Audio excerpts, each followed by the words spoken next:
저희 거리가 또 먼데 그 앞으로 와주실 수가 있을까요? 조금만 당겨주세요.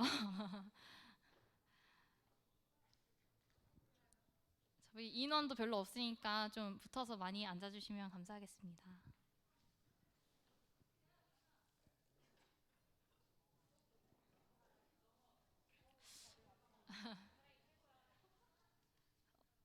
아주 좋습니다. 감사합니다.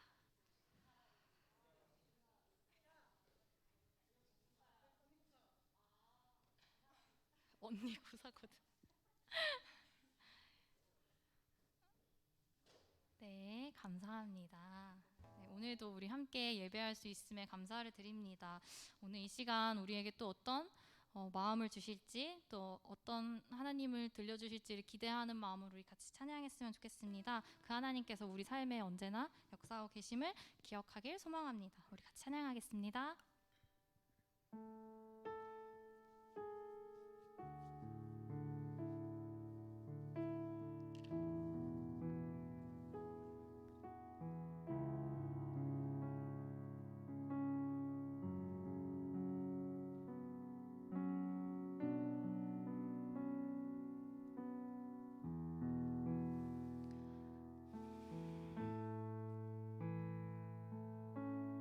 나의 사랑, 나의 사랑, 너는 어여쁘고 참 귀하다.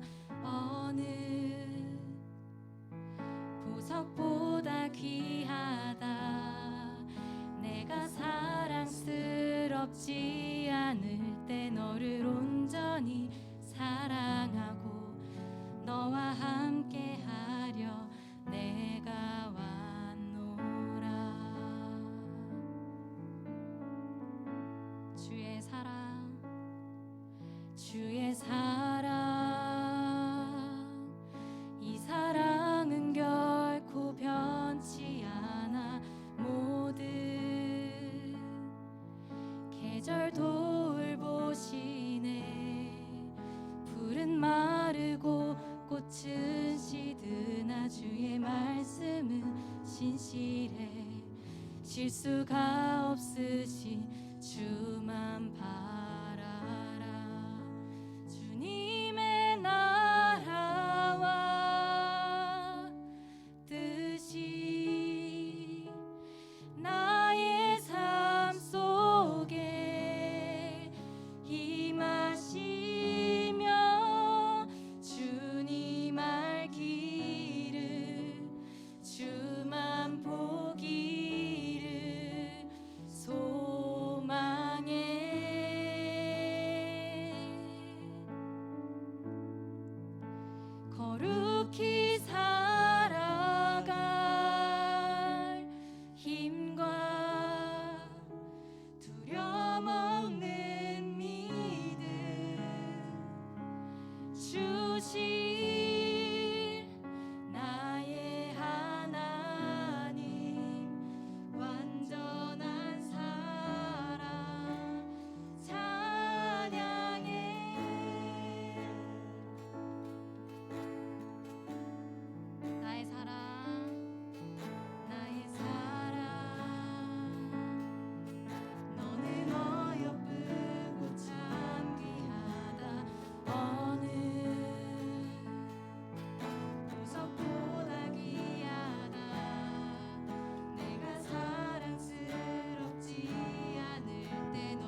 소망합니다. 방금 정말 우리가 고백한 가사처럼 정말 우리 한 사람 한 사람 하나님께서 정말 사랑하시는 주님의 자녀들입니다. 하나님께서 선택하시고 지으시고 여전히 이끌어 가시는 한 영혼 한 영혼임을 기억합시다. 그래서 정말 우리가 우리를 사랑하시는 하나님을 온전히 느끼는 자녀들이 되기를 소망합니다. 우리가 계속해서 사무엘상을 묵상하고 있는데 거기서 사울은 하나님은 말을 하고 있지만 정말 그의 중심 가운데 하나님의 뜻대로 행한 적이 없음을 보고 있습니다. 정말 우리도 입술로는 하나님을 말하고 있는데 정말 우리의 삶에 하나님이 정말 우리의 삶을 주관하고 있으신가요? 이 시간 같이 기도할 때 내 입술로는 하나님을 알아서 하나님을 말하지만 내 중심에 정말 내 마음에 하나님이 계시는지를 돌아보길 소망합니다. 이 시간 우리의 예배 가운데 내 마음 가운데 정말 하나님 이 시간 계셔 주시옵소서. 이렇게 같이 기도함으로 나아가겠습니다. 기도합시다. 사랑하는 주님 감사합니다. 아버지, 우리가 방금 고백했던 가사처럼 정말 우리가 하나님 앞에서 소중하고 귀한 주님의 자녀들입니다. 아버지께서 만드시고 아버지께서 택하시고 아버지께서 사랑하시는 주님의 자녀들임을 기억합니다. 다른 이의 이야기가 아니라 정말 나의 이야기입니다. 정말 나의 하나님이십니다. 아버지, 그런데 내가 내 삶에서는 예배의 자리에서는 입술로 아버지를 말하지만 하나님의 이름을 말하지만 정말 정작 내 중심에는 나만 가득한 삶을 살아가고 있지는 않습니까? 아버지, 이 시간 내 마음을 정직하게 돌아보길 구합니다. 정말 나의 하나님이시라고 고백하는데 정말 내 삶이 정말 그저 내 마음대로 내 중심대로 살아가고 있지는 않았습니까? 아버지와 정말 내 마음으로 입술로 정말 아버지의 이름을 함부로 부르는 것이 아니라 정말 내 마음 가운데도 하나님을 정말 초대하여서 정말 내가 마음 가운데 아버지를 중심에 두어서 정말 내 삶에서 정말 아버지와 깊이 교제하고 정말 아버지의 뜻을 구하고 뜻대로 살아가기를 간구하는 사랑하는 우리 사랑하는 카리스와 저와 모든 이들이 될 수 있도록 주님 우리의 삶을 돌아보게 하여 주옵소서. 나의 중심을 정말 정직하게 돌아볼 수 있도록 주님 도와주옵소서.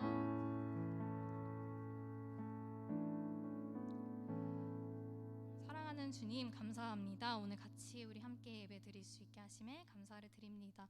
아버지, 이 시간 구하는 것은 정말 나를 너무나 사랑하셔서 날 만드시고 택하신 주님을 기억하는 것입니다. 아버지, 정말 내 입술로는 하나님의 이름을 말하고 아버지에 대한 이야기를 하지만 정작 내 중심에는 주님이 없었는지 돌아봅니다. 아버지, 정말 내 마음 가운데 계시는 나의 하나님을 진정으로 고백하는 이 예배의 시간 그리고 우리의 삶이 될 수 있도록 도와주세요. 감사드립니다. 예수 그리스도의 이름으로 기도합니다. 아멘. 우리 같이 찬양할 건데요. 정말 우리가 주 안에서 기뻐하잖아요. 사실 기쁨의 반응이 있잖아요. 우리 그렇죠? 일어나서 함께 박수 치면서 기쁨으로 찬양했으면 좋겠습니다. 자유함으로 찬양했으면 좋겠습니다. 우리 같이 찬양하겠습니다.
영광의 박수 올려드리길 소망합니다.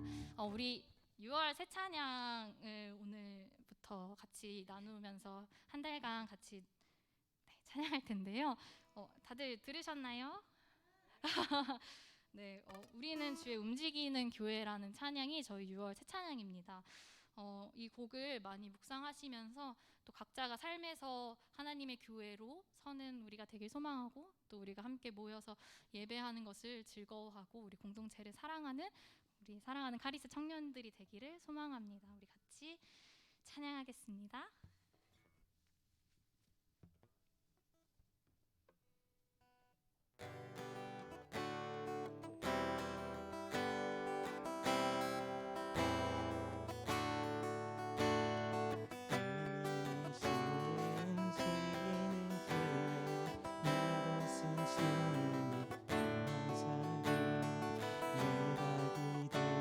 모든 땅에서 하나님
새 찬양을 떠올리면서 기도하길 소망하는데요. 우리가 각자의 삶 가운데서 하나님의 교회로 보내심을 받았다는 것을 기억하기를 원합니다. 우리의 한 사람 한 몸이 정말 그리스도의 교회로 각자의 삶을 살아가고 있다는 것을 기억하면서 정말 내 삶에서도 하나님과 상관없이 살아가는 것이 아니라 하나님의 몸된 교회임을 기억하기를 소망합니다. 또 이 자리에서도 우리가 정말 그 교회가 모여서 한 몸 된 교회가 모여서 하나를 이루는 공동체가 되었으니 이 교회를 더 사랑하고 우리 공동체를 귀하게 여기는 마음을 이 시간 부어달라고, 우리가 각자의 삶에서 교회됨을 위해서 또 우리가 이곳에 나와서 함께 예배드림을 위해서 같이 기도하겠습니다. 기도합시다.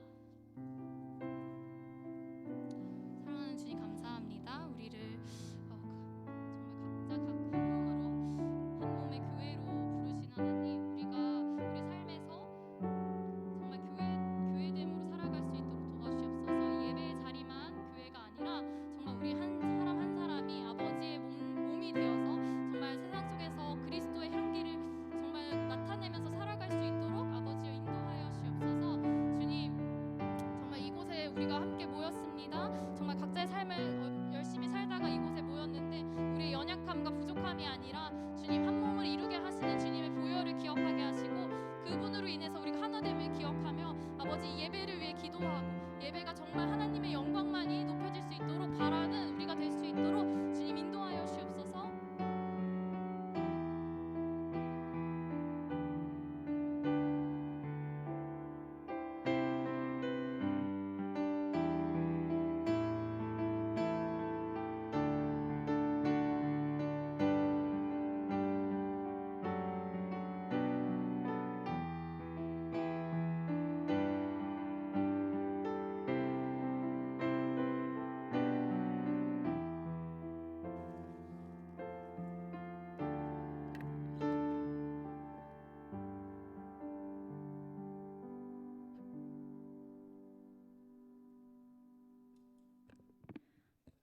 한 사람 한 사람을 살피시며 보호하시는 하나님 아버지, 이 시간 카리스 청년부가 함께 모여 주님께 예배드리게 하시니 감사합니다.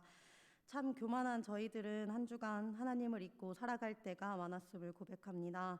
주님을 붙들지 않고 세상에 순응하며 안일하게 살아갔던 저희들의 모습이 있습니다. 그 모습을 이 시간 돌아보게 하여 주시옵소서.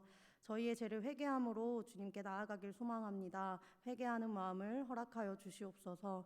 또한 다윗과 같이 하나님 안에서 기뻐하며 평안함을 누리길 진심으로 소망합니다. 세상이 아닌 하나님을 바라보는 카리스 청년부가 되길 원합니다. 저희의 시선을 돌려 주님을 향하게 하여 주시옵소서. 주님, 저희들을 붙들어 주시옵소서. 이 시간 말씀을 듣고 나눌 때에 말씀을 전하는 자나 듣는 자나 주님의 은혜가 가득하길 원합니다. 온전한 말씀만이 선포되어질 수 있게 하시고 말씀을 듣는 이들의 마음에 순종함으로 들을 수 있도록 마음과 귀를 열어주시옵소서. 또 말씀을 통하여 하나님의 은혜가 깨달아지고 삶으로 살아낼 수 있도록 지혜와 담대한 마음을 또 믿음을 허락하여 주시옵소서. 사랑이 많으신 주님, 예배의 끝까지 저희와 함께하여 주시길 원하며 부족한 저희의 예배를 받아주시옵소서. 언제나 우리의 소망 되시는 예수 그리스도의 이름으로 기도드립니다. 아멘.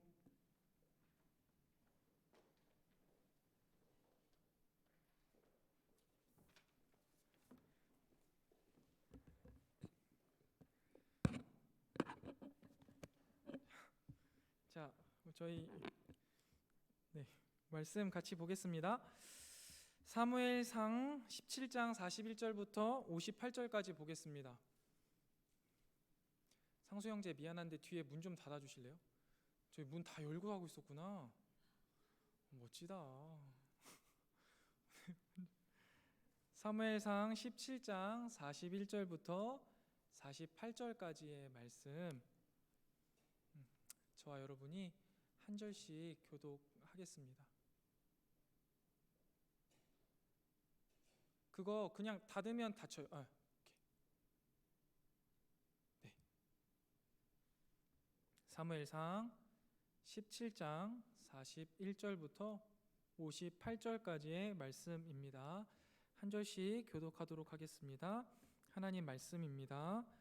블레셋 사람이 방패든 사람을 앞세우고 다윗에게로 점점 가까이 나아가니라.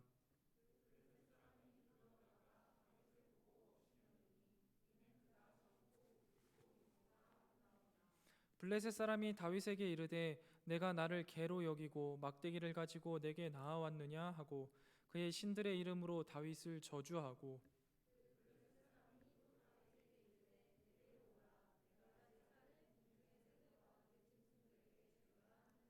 다윗이 블레셋 사람에게 이르되 너는 칼과 창과 단창으로 내게 나아오거니와 나는 만군의 여호와의 이름 곧 내가 모욕하는 이스라엘 군대의 하나님의 이름으로 내게 나아가노라.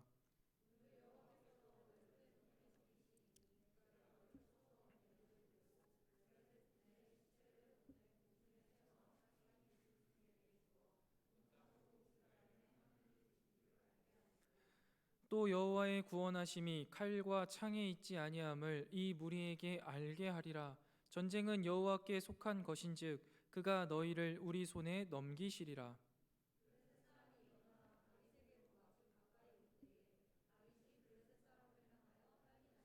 손을 주머니에 넣어 돌을 가지고 물매로 던져 블레셋 사람의 이마를 치매 돌이 그의 이마에 박히니 땅에 엎드러지니라.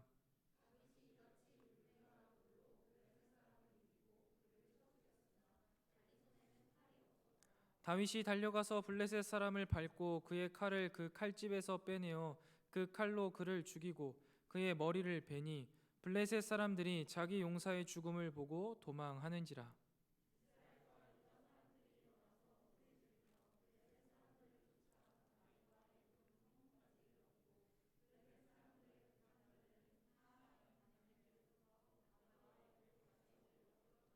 이스라엘 자손이 블레셋 사람들을 쫓다가 돌아와서 그들의 진영을 노략하였고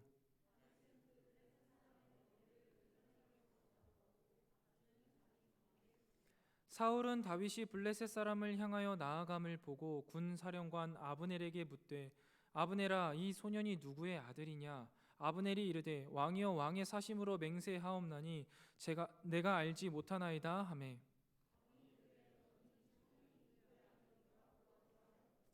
다윗이 그 블레셋 사람을 죽이고 돌아올 때에 그 블레셋 사람의 머리가 그의 손에 있는 채 아브넬이 그를 사울 앞으로 인도하니 사울이 그에게 묻되 소년이여 누구의 아들이냐 하니 다윗이 대답하되 나는 주의 종 베들레헴 사람 이새의 아들이니이다 하니라.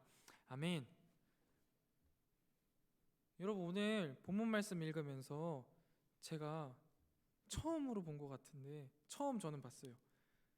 골리앗이 어떻게 죽었는지 우리 어떻게 기억하세요? 나 깜짝 놀랐네. 골리앗이 어떻게 죽었어요? 에? 물매에 맞아 죽었다고 생각하지 않았어요? 나만 그렇게 생각했어? 물매에 맞아 죽지 않았네. 칼로 죽었네. 알고 계셨어요? 나만 몰랐구나. 성경 말씀을 잘 읽어야 되네요. 칼로 죽었구나. 여러분 하나님을 믿는 사람들의 모습은 어떻다라고 생각하세요? 아니면 조금 더 편하게 생각하시라고 하나님의 자녀 이렇게 딱 이미지를 떠올리면 여러분들 머릿속에 떠오르는 이미지가 어떠세요? 한번 머릿속에 떠올려 보실래요? 하나님 자녀, 하나님의 사람, 성도, 그리스도인. 그러면 어떤 이미지가 떠오르세요? 그 이미지를 잘 기억하고 계세요? 그리고 히브리서 12장 4절부터에 나오는 말씀인데 제가 읽어드릴게요. 히브리서에서 기록하고 있는 하나님의 자녀의 모습입니다. 너희가 죄와 싸우되 아직 피 흘리기까지는 대항하지 아니하고 또 아들들에게 권하는 것 같이 너희에게 권면하신 말씀도 잊었도다. 일러스되 내 아들아 주의 징계하심을 경히 여기지 말며 그에게 꾸지람을 받을 때에 낙심하지 말라. 주께서 그 사랑하시는 자를 징계하시고 그가 받아들이시는 아들마다 채찍질 하심이라 하였으니 너희가 참음은 징계를 받기 위함이라. 하나님의 아들과 같이 너희를 대우하시나니 어찌 아버지가 징계하지 않는 아들이 있으리요. 징계는 다 받는 것이거늘 너희에게 없으면 사생자요 친아들이 아니니라. 또 우리 육신의 아버지가 우리를 징계하여도 공경하였거든 하물며 모든 영의 아버지께서 더욱 복종하며 살려 하지 않겠느냐. 그들은 잠시 자기의 뜻대로 우리를 징계하였거니와 오직 하나님은 우리의 유익을 위하여 그 거룩하심에 참여하게 하시느니라. 무릇 징계가 당시에는 즐거워 보이지 않고 슬퍼 보이나 후에 그로 말미암아 연단 받은 자들은 의와 평강의 열매를 맺느니라. 그러므로 피곤한 손과 연약한 무릎을 일으켜 세우고 너희 발을 위하여 곧은 길을 만들어 저는 다리로 하여금 어그러지지 않고 고침을 받게 하라. 아멘. 여러분, 하나님의 자녀의 모습이 오늘 어떻게 기록되고 있습니까? 징계를 당하여서 슬퍼하고 있어요. 손은 피곤하고 연약한 무릎으로 무릎을 꿇고 있는 겁니다. 발을 제대로 디디지 못하고 절고 있어요. 그런데 그 가운데에 기뻐하면서 하나님이 우리를 아들 삼으셔서 징계하니까 그 길을 다시 한번 일어나 걸어라 라고 말씀하고 계십니다. 우리가 일반적으로 생각할 때 하나님의 자녀, 하나님의 사랑은 늘 행복하고 만족스럽고 하나님의 은혜가 충만하여서 아프지 않고 범사에 잘 되고 범사에 강건할 것이다 라고 생각하는 경향이 많이 있지요. 그런데 실제로 성경이 기록하는 이 땅에서의, 이 세상에서의 하나님 자녀의 삶은 그것과는 좀 많이 차이가 있다라는 것이죠. 우리가 주님의 제자가 되길 원한다라고 이야기하잖아요. 예수님이 말씀하시는 예수님을 따르는 사람들, 제자들의 모습이 어떠하냐면 마태복음 16장에 보면 예수께서 제자들에게 이르시되 누구든지 나를 따라오려거든 자기를 부인하고 자기 십자가를 지고 나를 따를 것이니라 라고 말씀하셨어요. 편하게 나를 따라와라. 내가 다 해결해 줄게. 걱정 염려하지 마라. 니들 십자가까지 내가 다 질게 라고 말씀하지 않으셨다라는 사실이죠. 이렇듯 성경이 기록하고 있는 하나님의 자녀, 예수님의 제자, 소위 우리가 우리 스스로를 그리스도인이라고 칭하잖아요. 성도들이라고 말하잖아요. 그 그리스도인, 성도들의 삶은 우리가 그냥 막연히 생각하고 있는 고상함, 편안함, 안락함과는 거리가 멀다라는 것이죠. 오히려 단어로 표현하자면 처절함, 처참함, 치열함, 상처투성이의 모습과 훨씬 더 가깝다라는 것입니다.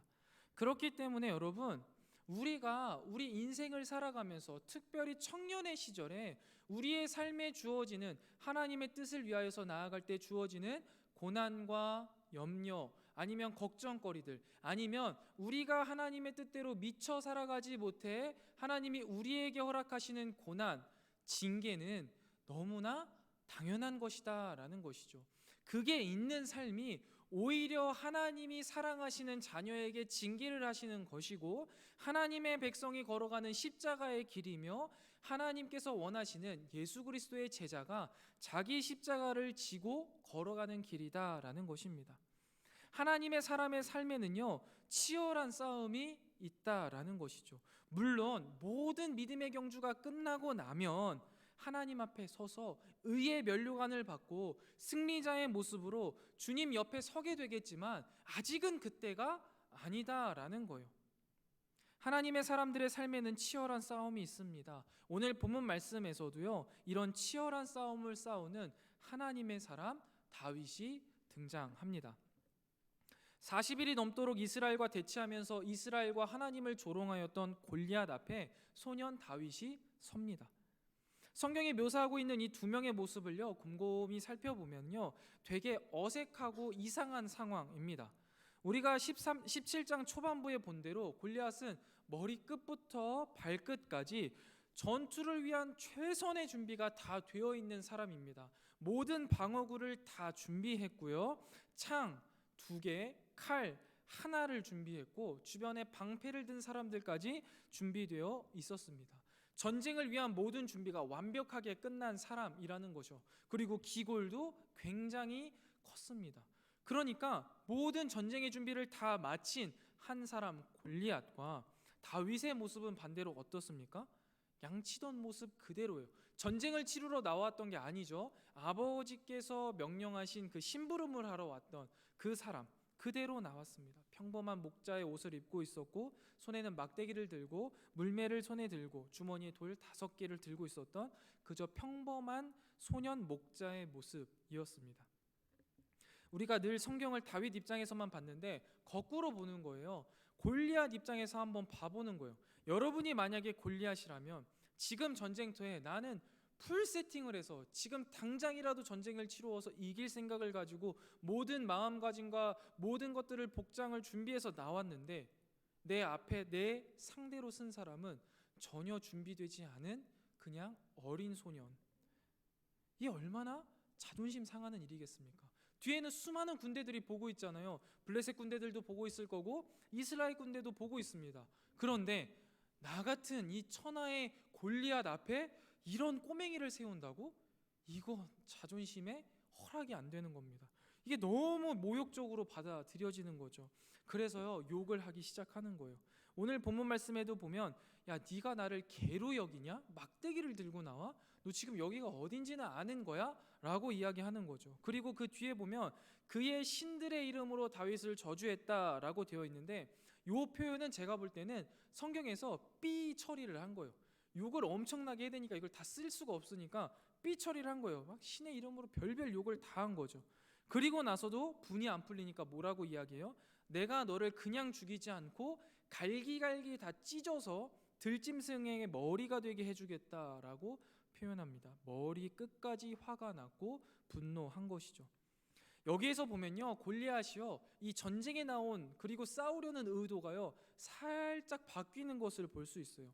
처음에 블레셋을 대표해서 싸웠을 때는 말 그대로 블레셋과 이스라엘의 전투에서 앞장서는 것, 그러니까 블레셋을 위해서 전쟁하는 건데 이제 그게 확 바뀝니다. 뭐예요? 나를 모욕한 저 꼬맹이를 찢어 죽여야겠다. 저거를 없애지 않으면 내 분이 풀리지 않는다. 자기 자신을 위해서 싸우는 것으로 확 바뀝니다. 이 모습이 잘 드러난 부분이 바로 다윗을 저주했던 장면 17장 43절 말씀인데요. 보시면요, 블레셋 사람이 다윗에게 이르되 내가 나를 개로 여기고 막대기를 가지고 내게 나아왔느냐 하고 그의 신들의 이름으로 다윗을 저주하고 그는 자신이 믿고 따르는 신들의 이름을 이용해서 다윗을 저주합니다. 그러니까 나를 위해서 모든 것들을 다 동원해서 내가 믿는 신까지도 동원해서 전쟁을 치르는 겁니다. 내 만족과 유익을 위해서죠. 그런데 다윗은요 달랐습니다. 다윗의 싸움의 의도가 바로 뒤이어 등장하는데요. 45절부터 47절 말씀입니다. 우리 함께 우리의 고백이다 생각하면서 천천히 마음을 다해 함께 읽도록 하겠습니다. 45절부터 47절까지의 말씀입니다. 함께 읽습니다. 시작. 다윗이 블레셋 사람에게 이르되 너는 칼과 창과 단창으로 내게 나아오거니와 나는 만군의 여호와의 이름 곧 내가 모욕하는 이스라엘 군대의 하나님의 이름으로 내게 나아가노라. 오늘 여호와께서 너를 내 손에 넘기시리니 내가 너를 쳐서 내 목을 베고 블레셋 군대의 시체를 오늘 공중의 새와 땅의 들짐승에게 주어 온 땅으로 이스라엘 하나님이 계신 줄 알게 하겠고 또 여호와의 구원하심이 칼과 창에 있지 아니함을 이 무리에게 알게 하리라. 전쟁은 여호와께 속한 것인즉 그가 너희를 우리 손에 넘기시리라. 아멘. 다윗이 지금 싸우려는 싸움의 의도가 무엇입니까? 하나님의 이름, 하나님의 명예를 위해서 싸우고 있습니다. 다윗은 만군의 여호와의 이름을 드높이기 위해서 싸웁니다. 자기 자신을 위해서 싸우는 것이 아니에요. 자기 자신을 모욕한 다른 사람들을 위해서 싸우는 것이 절대 아닙니다. 그저 하나님의 이름을 높이고 이 하나님이 살아계심과 이 하나님이 이스라엘의 하나님이시며 이 전쟁 또한 하나님의 전쟁이다라는 것을 보여주기 위해 그냥 딱 한마디로 이야기하자면 하나님의 영광을 위해서 지금 전쟁에 나아가 목숨을 걸고 싸우는 것입니다. 자, 한번 정리해 볼게요. 골리앗은 여러분 무엇을 위해서 싸우고 있습니까? 자기 자신을 위해서입니다. 자기 자신을 모욕한 다윗을 향한 복수심, 그리고 그 다윗을 찢어 죽임으로써 자신의 만족을 얻기 위해서 싸움에 나아갑니다. 그런데 다윗은 무엇을 위해서 싸워요? 나를 겁박하고 나를 무섭게 한 저 사람이 무서워서 싸우거나 복수하기 위해서 싸우는 것이 아니라 만군의 여호와의 이름으로 그 하나님의 이름을 높이고 그 하나님이 살아 계심을, 그 하나님이 이 전쟁에 계심을, 주인 되심을 보여주기 위해서 싸우는 겁니다. 자, 그러면 여러분에게 한번 묻고 싶어요. 여러분은 무엇을 위해서 싸우고 계십니까? 아까 이따가 이제 GQS에도 나올 건데 여러분들은 어떤 싸움을 싸우고 계십니까? 그러면 이제 대부분의 사람들이 저는 이제 좀 평화주의자라서 싸우지 않는데요. 저는 뭐 크게 특별히 싸우는 대상이 없는데요. 이야기하실 수 있잖아요. 요거 질문을 살짝만 바꿔서 조금만 더 본질에 가깝게 질문을 드려볼게요. 여러분은 왜 사십니까? 왜 이 전쟁 같은 삶을 그렇게 하루하루 치열하게 살아가고 계십니까? 왜 직장에서 11시 넘도록 야근을 하시고 왜 그렇게 싫어하는 상사의 말을 들으면서 치열하게 직장을 다니면서 살아가고 계십니까? 그렇게 왜 돈을 버시고 왜 그렇게 힘든 인생을 살아가고 있는 걸까요? 골리앗처럼 나 자신을 위해서, 나의 이름을 높이기 위해서, 나를 무시했던 사람들의 코를 납작하게 해주기 위해서, 아니면 나의 만족을 위해서, 아니면 나의 자아 실현을 위해서 그렇게 살고 계십니까? 아니면 다윗처럼 하나님의 이름을 위해서, 하나님의 이름을 높이기 위해서, 하나님이 진짜 살아 계심을, 우리의 삶이 하나님에게 속한 것임을 보여주기 위해서 그렇게 치열하게 살아가고 계십니까? 애정하는 카리스 여러분, 진지하게 한번 우리의 삶에 대해서 고민해 보시기를 바랍니다. 인간은 누구나 인생을 살다가 죽습니다. 죽지 않는 사람은 없어요. 그리고 그 죽음 이후에는 우리는 분명하게 알듯이 영원한 삶이 있다라는 것이죠. 무엇을 위해서 싸웠는지, 무엇을 위해서 살았는지가 이 죽음 이후의 삶을 결정하는 것 아니겠습니까? 나를 위해서 살아온 자는 결국 무의미한 영원한 삶을 얻게 될 것입니다. 우리가 보통 지옥이라고 생각하면 떠오르는 이미지들 있잖아요. 뭔가 불타는 막 불가마, 끊임없는 채찍질, 아니면 막 바늘, 뭐 이런 것들. 근데 저는 사실 그러한 것보다 더 무서운 건 뭐냐면 내가 무의미한 삶을 살았구나라는 걸 영원이라는 시간 동안 묵상해야 한다는 거예요. 아, 내가 그때 잘못했구나를 영원히 묵상해야 돼. 아무것도 없구나, 내 손에 쥐어진 것은 그 무엇도 없었구나라는 것을 영원이라는 시간 동안 묵상한다? 이것만큼 최악의 형벌이 있겠습니까? 여러분, 곰곰이 한 번만 생각해 보세요. 지금 세상에 말하는 돈과 명예, 이 땅에서의 행복은 영원한 삶에 전혀 가져갈 수 없는 아주 무의미한 것들 아니겠습니까? 조금만 봐도 알 수 있잖아요. 장례식장만 가보세요. 그렇게 대단한 사람들이 죽어서 관에 들어가면 뭘 움켜쥐고 있습니까? 그 손에 아무것도 움켜쥐지 못해요. 손이 부러질까 봐 오히려 천으로 꽁꽁 싸매서 빈손을 준다고요. 그런데 여러분, 우리는 과연 이 영혼을 위해서 무엇을, 어떻게, 왜 싸우고 살아가고 있습니까? 만약에 우리가 지금 당장 죽는다고 생각했을 때 지금 우리가 그토록 애쓰고 힘쓰고 스트레스 받아 하는 것들이 어떤 의미가 있으십니까? 그러나 반대로 하나님의 이름을 위해서, 하나님의 이름을 높이기 위해서, 하나님이 살아계심을, 하나님이 나의 아버지 되심을, 내가 하나님께 속한 것임을 끊임없이 믿고 그것을 위해서 살아낸 사람은 영원이라는 시간 속에 이게 맞았구나, 하나님이 진짜 살아계시구나, 내가 하나님께 속해서 이제 영원한 행복과 만족을 누리는구나 라는 것을 성경은 기록하고 있고 우리는 그걸 믿는 것 아니겠습니까? 무엇을 선택할지는 각자의 몫입니다. 부디 애정하는 카리스 여러분들이 하나님의 이름을 위해서, 하나님의 나라를 위해서, 하나님의 영광을 위하여서 하나님을 선택하는 지혜로운 자들이 되시기를 주님의 이름으로 축원드립니다. 나를 위해서 세상의 가치를 따라서 살아가는 골리앗은요, 이 사생에서는 모든 것을 철저하게 준비한 사람이었어요. 심지어 여러분, 방패도 하나가 아니었다니까요. 방패를 든 사람들이 앞에 있었어요. 그리고 방어구도 다 했다고요. 그런데 그가 어떻게 인생을 마무리합니까? 작은 돌멩이 하나에 마주어서 기절했고 자기가 가지고 있던 칼에 뽑힘당해서 머리를 잘리는, 그렇게 허무하게 인생을 맞이했어요. 내가 준비한 것에 내가 당한 것이죠. 아무런 의미도 없었을 뿐더러 거기에 또 당했다라는 거예요. 반대로 여러분, 하나님의 이름을 위해서 살았던 다윗은요, 자신의 손에 무엇을 들고 있었습니까? 별 볼 일 없는 지팡이, 물매, 주머니에 돌멩이 5개. 그런데 하나님의 이름을 드러내고 하나님의 마음에 합한 자로서 멋지게 인생을 살아가자 지금까지도 그의 믿음이 회자될 뿐만 아니라 하나님 옆에서 영원토록 즐거워하고 있지 않겠습니까? 여러분, 둘 중에 선택해야 합니다. 세상이 볼 때 의리의리하고 거대해 보이는 나를 위한 삶을 살아갈 것인지, 그럼 이 땅 가운데에서 골리앗처럼 살아갈 수 있겠죠. 그러나 반대로 세상이 볼 때는 별 볼 일 없고 작아 보이지만 하나님의 이름을 위하여서 살아갈 것인가, 무엇을 위해 싸우는가, 도대체 왜 사는가 진지하게 고민하고 하나님의 이름을 위해서 살아가는 카리스 여러분들 다 되시기를 주님의 이름으로 축원드립니다. 계속해서 살펴보면요, 다윗이 골리앗과 싸우기 위해 손에 막대기, 물매를 가지고 주머니에는 매끈한 돌 5개를 가지고 있었습니다.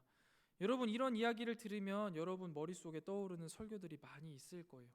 그런데 여러분, 여기서 한번 잘 생각해 보셔야 합니다. 과연 다윗은 지금 손에 든 막대기와 물매, 매끈한 돌 5개로 골리앗을 이길 생각과 계획을 가지고 골리앗 앞에 선 것일까요? 요렇게 말하면 조금은 이제 이거 문제에 문제가 있다라고 말씀하실 수도 있을 것 같아서 한 글자 더 추가해 보자면, 과연 다윗은 막대기와 물매만 있으면 골리앗을 이길 수 있다고 생각한 것일까요? 만이라는 게 들어가면 무조건 오답이잖아요. 맞아요, 아니에요. 다윗이 믿은 것은 자신의 막대기와 물매, 매끈한 5개의 돌이 아니라는 거예요. 다윗이 무엇을 믿으며 골리앗과 싸우러 나갔는가, 이것은 우리에게 아주 중요한 문제라고 볼 수 있습니다. 왜냐하면 이 세상이라는 골리앗 앞에 과연 내가 무엇을 들고 나가서 싸울 것인가가 정확해야지 자신감을 가지고 나가서 싸울 수 있기 때문입니다. 제가 어린 시절부터 들어왔던 많은 설교 중에 대부분이 다윗이 골리앗을 이길 수 있었던 이유를, 다윗이 평상시에 물매를 엄청나게 연습했고 물매를 5개나 준비했기 때문에 여분도 있었고 물매에 특화된 사람이었기 때문에 이길 수 있었다.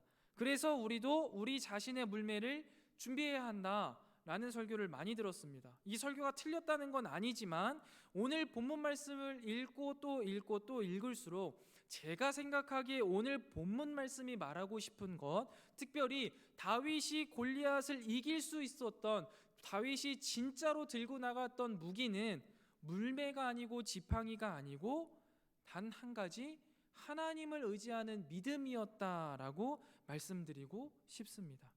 다윗이 하나님을 의지한 그 믿음, 그리고 이 믿음이 생길 수 있었던 수많은 하나님과의 동행의 경험들이 다윗에게 있었던 가장 날카로운 무기였다라고 저는 말하고 싶습니다.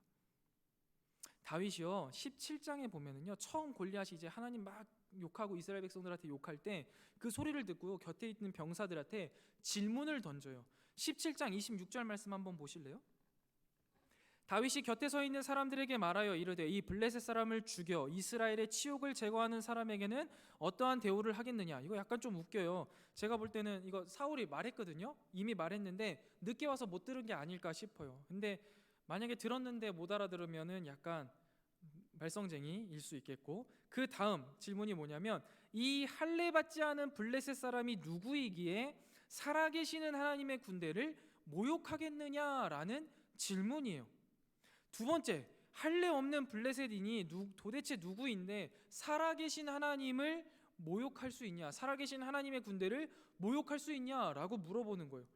여기서 이 두 번째 질문에 조금 더 집중해 볼 건데요, 이 다윗의 질문을 조금 더 우리가 이해하기 쉽게 각색해 보자면, 정말로 하나님이 살아계시다면 블레셋 사람의 모욕을 어떻게 그대로 듣고 있을 수 있습니까? 오히려 병사들한테 물어보는 거죠.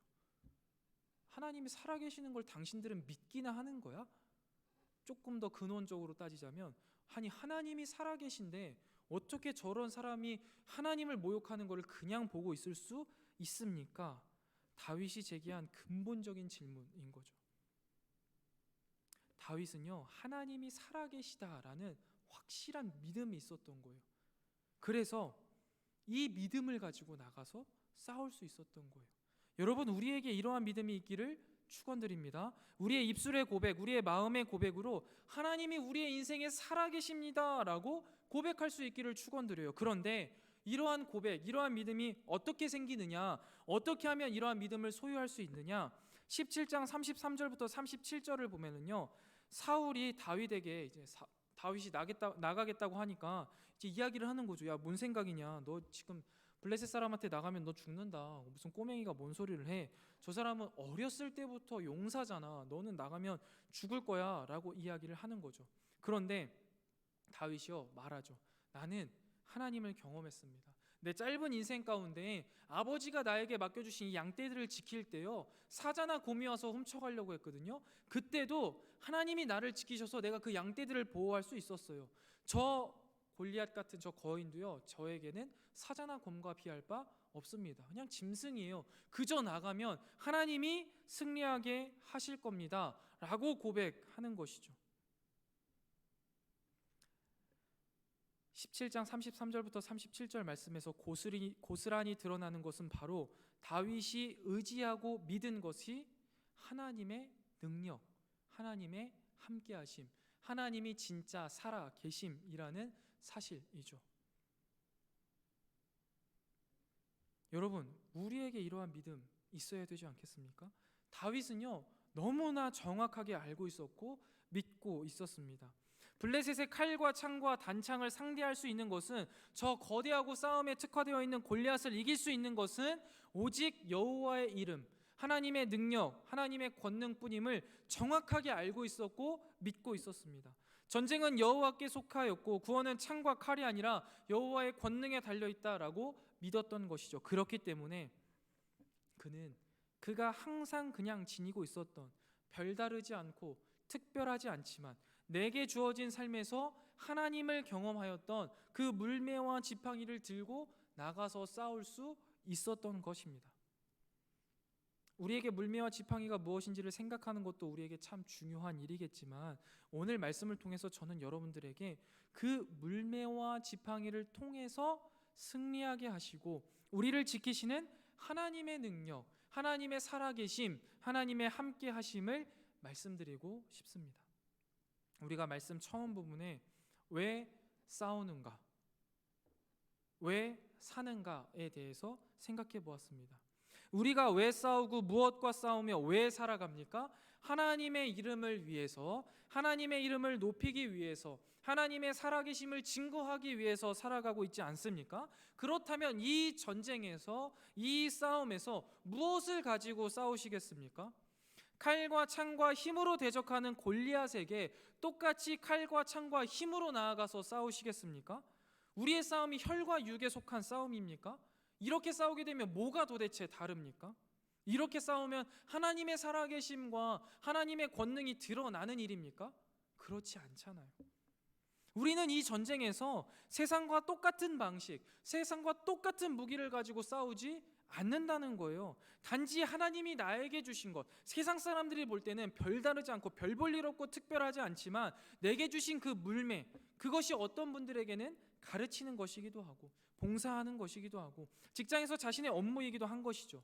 이러한 것들을 성실히 감당하다가 이 가운데 끊임없이 하나님이 나와 함께 하심을, 어려움이 있었지만 내가 세상의 방식이 아니라 하나님의 방식으로 해결했을 때 하나님이 응답하시고 도와주셔서 승리할 수 있었음을 끊임없이 경험하는 사람이 결국에 진짜 전쟁과 전투에 하나님을 의지하고 나아가서 별 볼 일 없는 거지만 하나님의 능력으로 승리할 수 있는 것 아니겠습니까? 그게 우리가 싸워야 할 영적인 전쟁 아닐까요?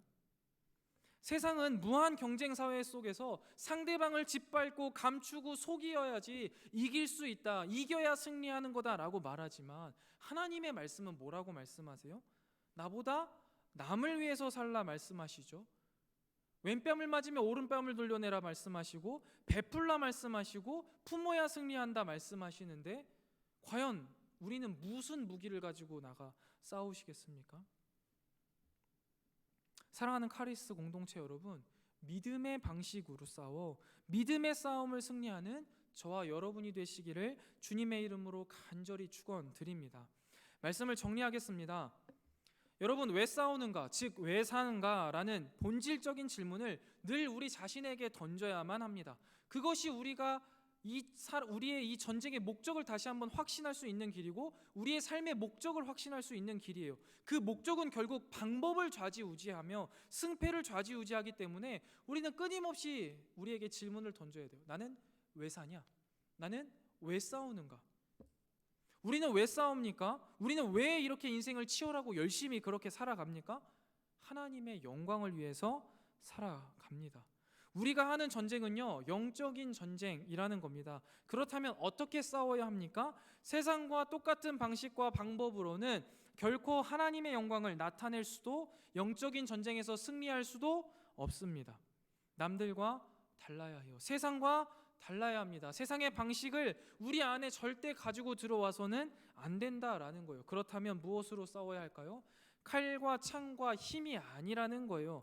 하나님이 내게 허락하신 평범하고 어느 것 하나 특별할 것 없는 것에 성실함으로 하나님의 뜻을 이루어감으로써 싸우는 것, 그것이 우리의 싸움의 방식입니다. 말씀을 읽고 기도하는 것, 너무나 특별할 것 없고 별 볼 일 없어 보이는 작은 일이지만 우리에게 주어진 삶 속에 어려움을 이겨나갈 수 있는 물매가 바로 이 말씀과 기도 아니겠습니까?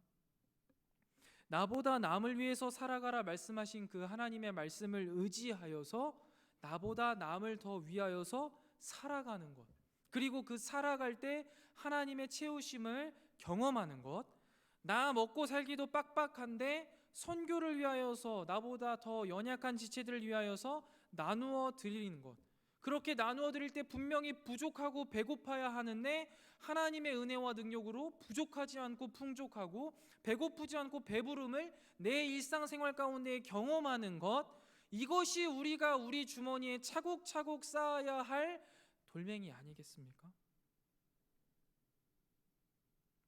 나는 너무 억울하고 분해 죽겠는데 그 마음을 정리하고 더 사랑하고 품어가는 것, 도대체 이러한 것들로 무엇을 이길 수 있겠나 싶지만 영적인 전쟁은 이것들로만 이길 수 있음을 기억하시면서 나보다 남을 위해서 살고 내 먹을 것 없지만 나누며 살고 억울해서 미칠 것 같지만 사랑하며 살아갈 때 세상의 눈으로는, 일반적인 시선으로는 아이고 답답한 인생, 가난한 인생, 억울한 인생으로 슬픔과 낙심과 좌절과 절망이 가득할 것 같지만 실제로 살아보면 그 가운데에서 하나님이 함께 하시는 기쁨과 만족과 평안이 가득하다는 것을요, 지금 이 청년의 시절에 경험할 때 우리의 삶에 블레셋과 같은, 골리앗과 같은 어마어마한 위협이 닥쳤을 때에도 우리는 너무나 의연하게 오늘의 일상 가운데 내게 주어진 물매로 승리할 수 있음을 여러분들이 기억하셨으면 좋겠습니다. 그래서 이 세상을 다윗처럼 너무나 의연하고 담대하게 승리하며 나아가는 우리 카리스 공동체 여러분들 다 되시기를 주님의 이름으로 간절히 축원드립니다. 자, 오늘 말씀을 생각하시면서요, 우리 주님 뜻대로 살기로 했네 함께 찬양 드리시고 함께 기도하도록 하겠습니다. 찬양의 가사를 보면 주님 뜻대로 살며 돌아서지 않겠다. 오늘 우리가 아마 결단과 각오 다 각자 마음이 하실 거예요. 여기에서 끝나면 안 됩니다. 세상에 나아가셔서 이제 삶의 자리로 나아가셔서 진짜 전투 가운데 돌아서지 않고 주님의 능력을 위해서 살아가시며 하나님이 주시는 승리로 승리하는 여러분들 되시기를 우리 시간 함께 찬양하고 기도하도록 하겠습니다.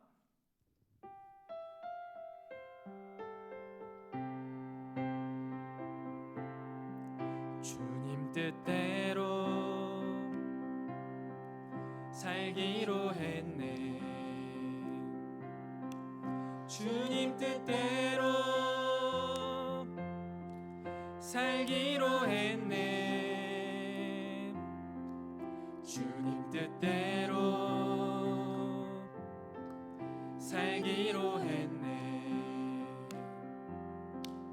뒤돌아서지 않겠네. 세상 사람 날 몰라줘도 이 세상 사람 날 몰라줘도 이 세상 사람 날 몰라줘도 이 세상 사람 날 몰라줘도 뒤돌아서지 않겠네. 세상 등지고 십자가 보내. 세상 등지고 십자가 보내. 세상 등지고 십자가 보내. 세상 등지고 십자가 보내.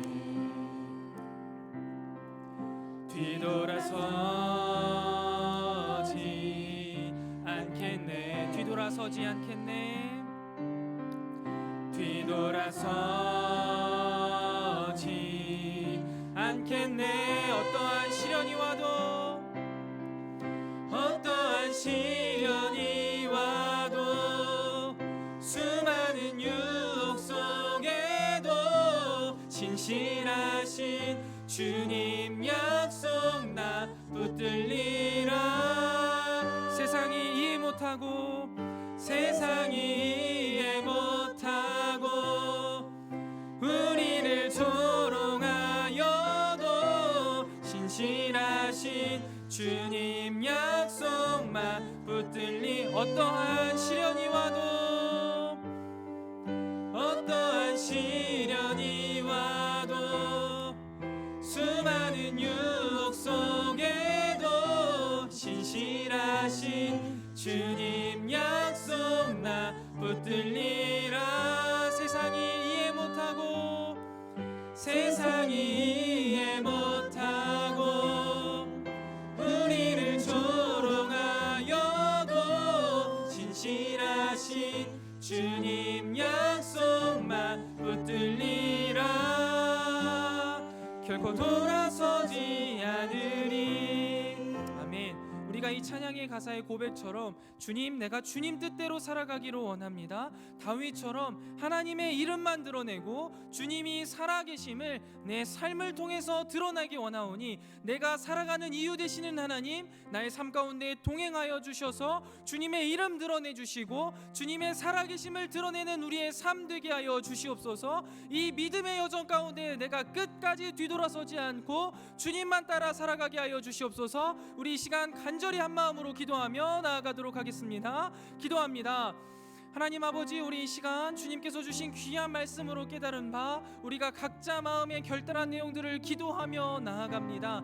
하나님, 우리가 주님께서 주신 말씀으로 살아가고자 결단과 각오하지만 우리의 힘과 능력으로 살아낼 수 없다라는 사실을 우리가 누구보다 잘 알기에 이 시간 마음 다해 작은 목소리로 용기 내어 읊조리는 우리의 기도를 주님 들어주시옵소서. 그리고 특별히 주님, 우리가 이 세상을 살아가는 이유, 우리가 이 세상 가운데 치열하게 전쟁하는 이유가 무엇인지를 다시 한번 고민하게 하시고 생각하게 하시니 감사합니다.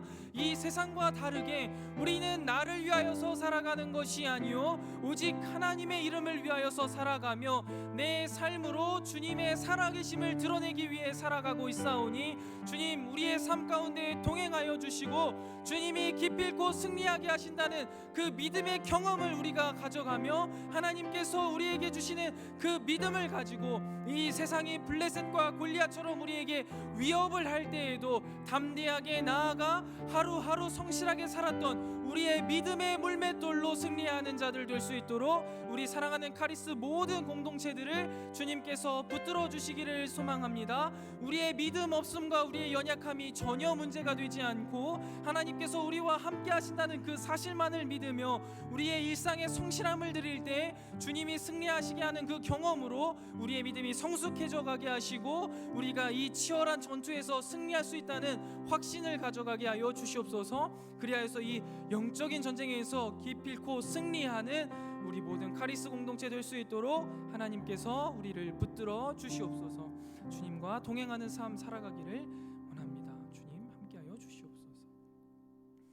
하나님 감사합니다. 오늘도 말씀 가운데 말씀하여 주시고 살아갈 힘과 용기를 더하여 주시니 감사합니다. 하나님, 우리가 이 땅 가운데 왜 살아가는지, 주님이 도대체 우리를 이곳에 왜 만들어 주셨는지, 우리가 어떤 싸움을 하고 있는지 매일매일 고민하게 하여 주시옵소서. 특별히 고민해서 끝나지 않게 하시고 말씀과 기도로 그 뜻을, 하나님의 뜻을 깨달아 알게 하시고 그 뜻대로 살아가게 하여 주시옵소서. 그리하여서 별 볼 일 없는 물맷돌이지만 하나님께서 이것을 사용하셔서 승리하게 하시며 이것으로 우리의 삶을 충분히 지키신다는 그 믿음의 경험들이 우리 안에 차곡차곡 쌓여서 이 세상이 우리에게 블레셋과 골리앗처럼 다가오고 위협을 가할 때에도 쫄지 않고 믿음의 아성을 가지고 담대하게 물맷돌로 승리할 수 있는 우리 카리스 공동체가 되게 하여 주시옵소서. 우리의 믿음의 여정에 주님 함께하여 주시기를 간절히 소망합니다. 우리가 걷는 이 길 가운데 슬픔과 고난과 어려움과 역경이 가득하지만 그럼에도 불구하고 우리가 기쁨으로 나아갈 수 있는 것은 그것이 당연한 우리의 길이요, 또한 그 길 가운데 주님이 동행하시며 또한 우리가 함께한다는 그 사실입니다. 일주일의 삶 가운데 믿음의 여정을 걸어갈 때 주님 동행하여 주시고 우리가 함께 걸어가는 이 길 가운데 서로를 위로하고 격려하며 끝끝내 주님 앞에 서는 그날까지 승리하는 우리 카리스 공동체 다 될 수 있도록 인도하여 주시옵소서. 이 모든 말씀 우리의 대장 되시는 예수 그리스도의 이름으로 간절히 기도드리옵나이다. 아멘. 이제는 우리 주 예수 그리스도의 은혜와 하나님 아버지의 무한하신 사랑하심과 성령 하나님의 진리로 인도하시는 은혜의 크신 역사가 다윗처럼 믿음으로 하나님께서 원하시는 바 이 영적인 전쟁에서 승리하리라 잔잔히 다짐하고 돌아가는 사랑하는 모든 카리스 공동체 머리머리 위에 그들의 삶 위에 이제로부터 영원토록 함께 있을지어다. 아멘. 네, 아멘. 감사합니다. 예배 마쳤고요. 광고 진행하도록 하겠습니다.